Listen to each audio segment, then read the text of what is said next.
मला वाटतं, की माझं स्वप्न होतं, की मला मराठीमध्ये छाया कदम बरोबर काम करायचंय आणि म्हणजे मराठीतलं एक मोठं ते नाव आहे. एक म्हणजे तिच्याबरोबर काम करताना तिने ज्या काही गोष्टी तिच्याकडनं शिकायला मिळाल्यात, जितक्या पॅशनेटली तिने त्या कॅरेक्टरसाठी काम केलंय, जितक्या डेडिकेशनने काम केलंय. कारण ते प्रॉस्थेटिक्ससाठी 8-8 तास बसणं, बरं आणि तो प्रॉस्थेटिक काढतानाचा जो काही स्ट्रगल आहे, म्हणजे ज्या पद्धतीनं मी त्या किंकाळ्या ऐकल्या अ, कारण ते स्किन पूर्ण तुमची स्ट्रेच होते त्याला. सो इतकं सगळं ती करत होती, फक्त सिनेमासाठी.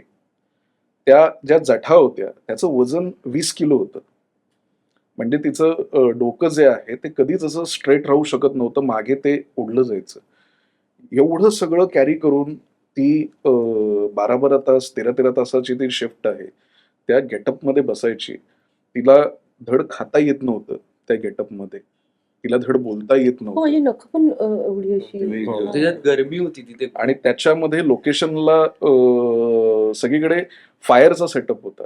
त्यामुळे तिकडे हीट खूप होती.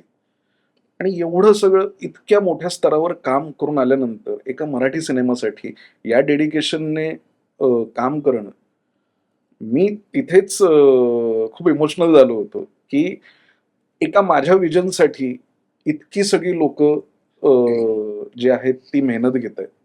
म्हणजे जठाईचं जग उभं करण्यासाठी अ, तिथे हिच्यासोबत जे को-आर्टिस्ट होते, ते जवळपास एक 100 एक को-आर्टिस्ट त्या स्पेसमध्ये होते. ते पण रात्रभर त्या गेटअपमध्ये तिथे त्यांचा पण प्रॉस्थेटिक्स होता, लूक होता वेगळा. ते 100 जण तिथे आहेत. त्यानंतर माझे प्रोडक्शन डिझायनर ज्यांनी अप्रतिम तो सेट डिझाइन केलाय. त्यांनी इतके दिवस त्या सेटसाठी मेहनत घेतलीये तिथे. माझा डी-ओ-पी त्यांनी लाइटिंगसाठी ज्या पद्धतीनं त्या स्पेसला डिझाइन केलंय.